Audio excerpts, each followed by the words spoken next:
Hello friends, எல்லாருக்கும் வணக்கம். இன்றைக்கி நம்ம சேனலில் ஒரு ஸ்வீட் ரெசிபி தாங்க பார்க்க போகிறோம். இது ஒரு பெங்காலி ஸ்வீட், சம் மித்தாய். இது பார்த்திங்கன்னா நம்ம ரசகுல்லாவோட இன்னொரு விஷயந்தான் சம். வாங்க பார்க்கலாம். 1 லிட்டர் பாலை காய்ச்சி ஒரு 10 நிமிஷம் ஆற விட்டு எடுத்துக்கலாங்க.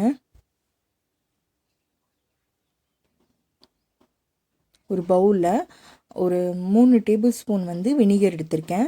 வினிகர் இல்லைனா லெமன், நீங்கள் எது வேணால் எடுத்துக்கலாம். அதில் ஈக்குவலாக இருக்கிற மாதிரி ஈக்குவல் அமௌண்ட் ஆஃப் வாட்டர் எடுத்து மிக்ஸ் பண்ணிக்கலாம்.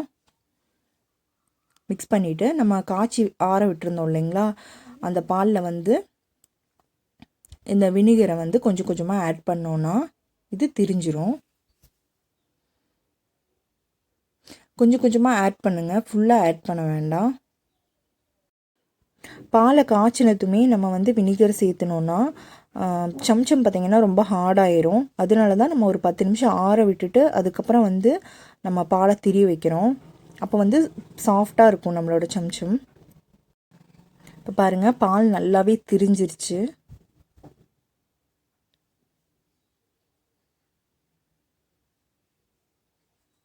இதை நம்ம வடிகட்டி எடுத்துக்கலாம். ஒரு ஜல்லடையில் ஒரு ஒயிட் கலர் கிளாத் போட்டுட்டு நம்ம இதை வடித்து எடுத்துக்கலாம்.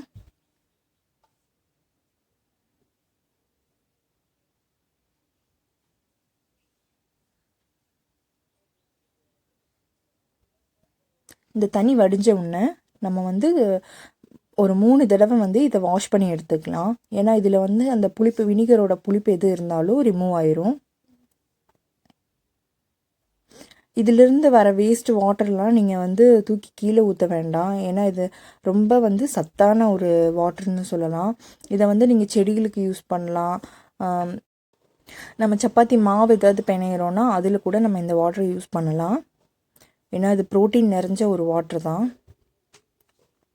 இது நல்லா புழிஞ்சு எடுத்துக்கலாங்க. தண்ணி சுத்தமாக இல்லாத மாதிரி நல்லா புழிஞ்சு எடுத்துக்கணும். இல்லைன்னா சம் நம்ம வாட்டரில் நம்ம அதை வேக வைக்கும் போது உடஞ்சிரும். ஃபுல்லாக நல்லா புழிஞ்சு எடுத்துருங்க.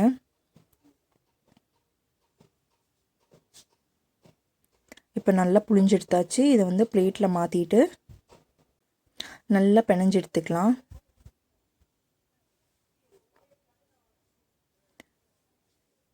பாருங்க,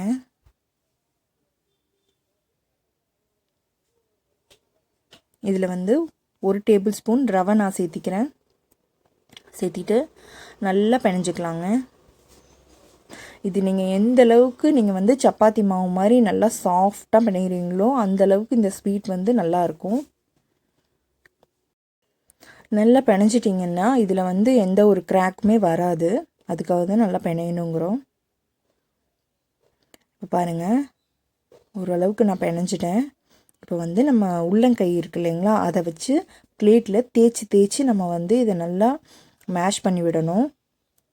அப்போ தான் இதில் கட்டி கட்டி இல்லாமல் நல்லா ஸ்மூத்தாக நமக்கு ஒரு மாவு பதத்தில் இது கிடைக்கும். ஒரு 5 மினிட்ஸ் இந்த மாதிரி நீங்கள் பண்ணிங்கன்னா நமக்கு சப்பாத்தி மாவு டைப்பில் வந்துடும்.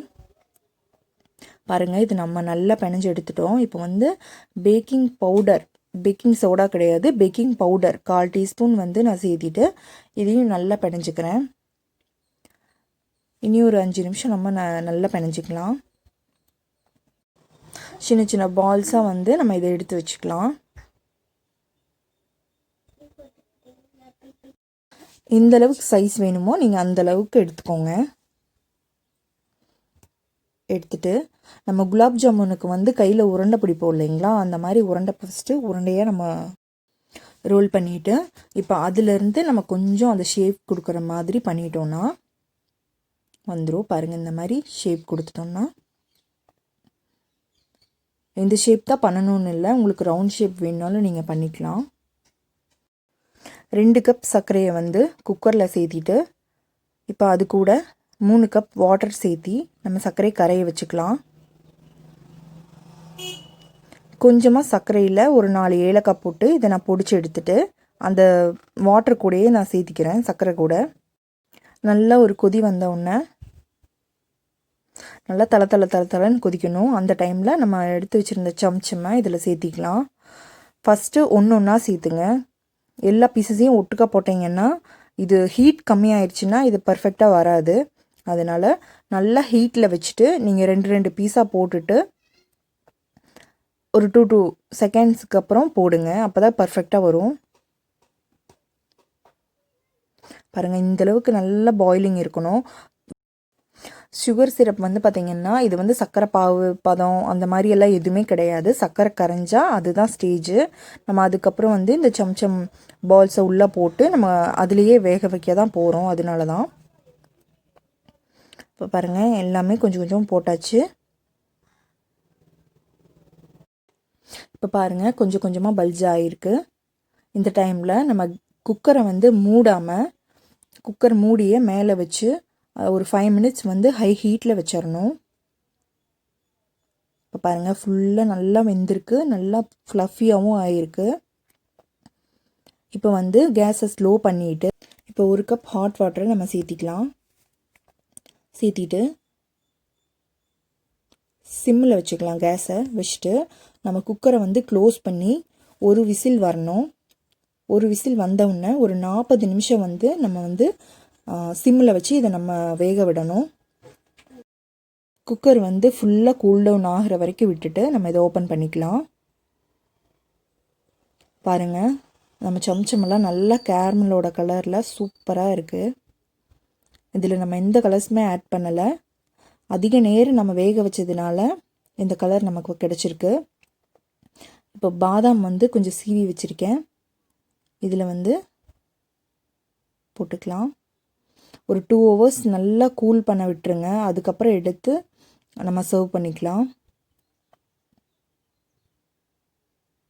இதில் ஃப்ரிட்ஜில் வச்சிட்டிங்கன்னா இன்னும் டேஸ்ட்டாக இருக்கும். பாருங்கள், நல்ல ஜூஸியான கேரமல் டேஸ்ட்டில் ஒரு சம்சம் பர்ஃபெக்டாக இருக்குது. இந்த ரெசிபியை ட்ரை பண்ணி பாருங்கள். பிடிச்சிருந்தா லைக் பண்ணுங்கள், ஷேர் பண்ணுங்கள், மறக்காமல் சப்ஸ்கிரைப் பண்ணுங்கள். தேங்க்யூ.